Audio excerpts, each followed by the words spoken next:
how I got into crypto as Yeah, a yeah, story. yeah, yeah, yeah. You know your backstory, man. How'd you get into crypto? Yeah, I was working at IBM. I was there as a I was North America analytics sales evangelist. Initially, I was a technical sales engineer, then switched over to sales. Basically, I was an engineer for 3 years, then went over to the dark side sales because I heard the commission checks were bigger. Right? I was like, why am I the engineer in the room trying to help you sell the software? I think I'm gonna make five, sometimes even 10 times more through the commission checks, right? So follow the money. So Facts. I was like, you know what? I can sell. I'm a business guy. I'm a hustler. But anyway, while I was there, a friend of mine from my DC days, I went to GW in DC, George Washington, for undergrad and grad school. My master's and bachelor's was in computer engineering, so I was technical. My friend who went to Bowie State, also in the DMV, was a comp sci major. And we just kind of stayed in touch here and there. And he reached out wanting to have me connect him to the IBM Hyperledger team, right? Basically their blockchain. And I was like, what do you care about blockchain? So he told me he was a Bitcoin developer. And I was like, Bitcoin developer? What is that? I knew of Bitcoin at the time, but he also told me he was trading Bitcoin, trading cryptocurrencies and Ethereum. And that kind of fascinated me. I was already doing stuff with trading. I was doing penny stocks. So I had a huge appetite for risk. And I was getting wrecked with penny stocks. I mean, you're up 20% in a day, you're down 20% in a day, right? This was like 2016, 2014. Um, and I said, how much money are you making trading Bitcoin and Ethereum? He said he was making 200% Wow. trading Bitcoin and Ethereum. And I said, that's better than penny stocks. I mean, because end of the day, it's all risky. Uh, I thought it was Silk Road and just a bunch of bad apples, but he showed me that there's technology behind it. He's making money trading it. So me, as I said, you know what? Let me try this out. Went on Coinbase. Bitcoin was about 850, 880. This was October 2016. Ethereum was about $8, $9. So took $100, bought some Bitcoin, took $100 more, bought some Ether because it was there, it was cheap, and the rest is history. That's what's up. That's what's up, man. So it seems like you've been in crypto for a while. Yeah, yeah. I've Yeah. been 1 year later ended up going full time in crypto, because I put $100 in because that at the time I didn't know much about it. That was the amount I was willing to lose. Then after 3 months, after learning more about the space, kind of going down the rabbit hole on YouTube, people like Tizen, the OGs back in the day, him and Right. Leon Fu. I love their channels. Read the book Age of Cryptocurrency and Digital Gold. That also helped out a lot. And just after 3 months, I said, you know what, this is the future of money and the next internet. I then doubled down a bit. I then began kind of dollar cost averaging every now and then, every month or two into crypto. I, Yeah. I put in, I think it was, I forget the amount. It was maybe like two grand, 5 grand. I forget the amount. Into Bitcoin and Ethereum after I got my commission check from IBM. This was around January 2017. And Ethereum announced the Ethereum Enterprise Alliance. And Ether just went from like $10 to $40 in like a week and a half, 2 weeks. And I said, whoa. Yeah. I Yeah. was like, this is the most money I've ever made without doing anything. That's Right. crazy. So It's because I was a hustler, I was doing Airbnb, I was doing Amazon FBA, I had a production company on the side, but I was like, I'm over here hustling when I can make passive income. right.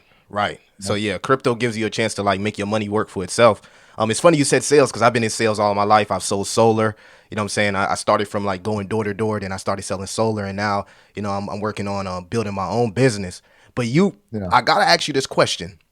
Mhm. When you first invested into Ethereum and Bitcoin, did you ride it out to the latest cycle, or was a lot of the gains you made from altcoins this in the 2021 cycle when everything peaked out?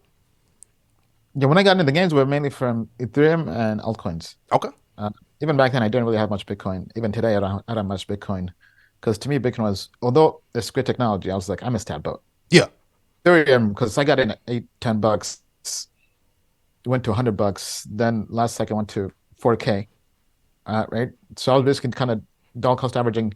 My strategy was basically ETH was my store of value, even back then.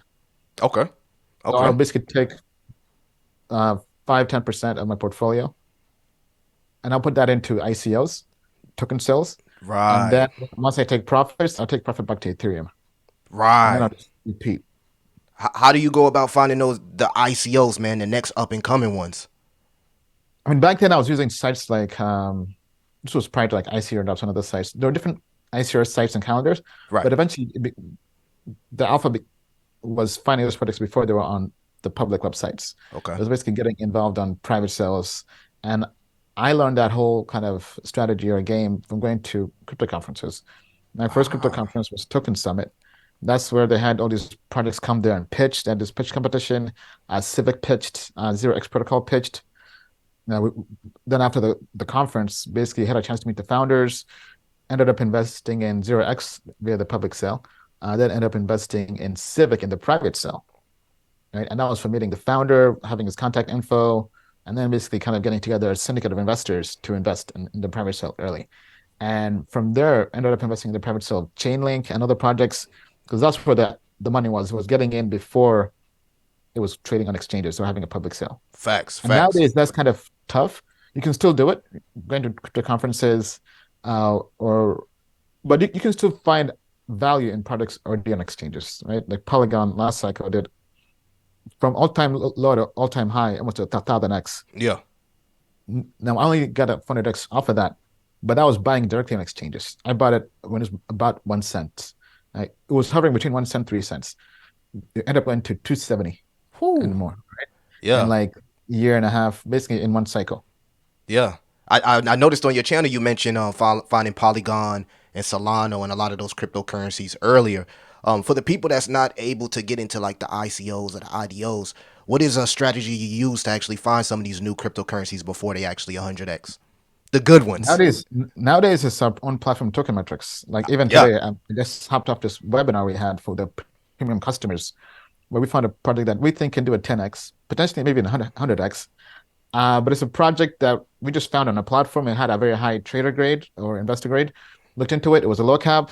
Kind of did a deep dive, kind of like in the old days on YouTube, but with our premium customers. And after about an hour of looking at it, I said, "Wow, this could be it." So I ended up buying a trade. I put about 50K into it today, and now I'm going to do more research, and that might turn into a bigger holding, Wow. right? But we leverage our platform, tokenmetrics.com. We use other tools as well, CoinGecko, uh, DeFi Llama for on-chain data, doing dashboards, doing analytics to kind of see other on-chain dashboards.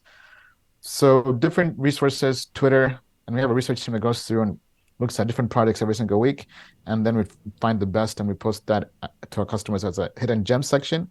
Uh, then we also like to do YouTube videos, but not so much. That's typically more after we've done our research, right? Right. But in terms of kind of finding things very early on, it typically is kind of being deep in the weeds.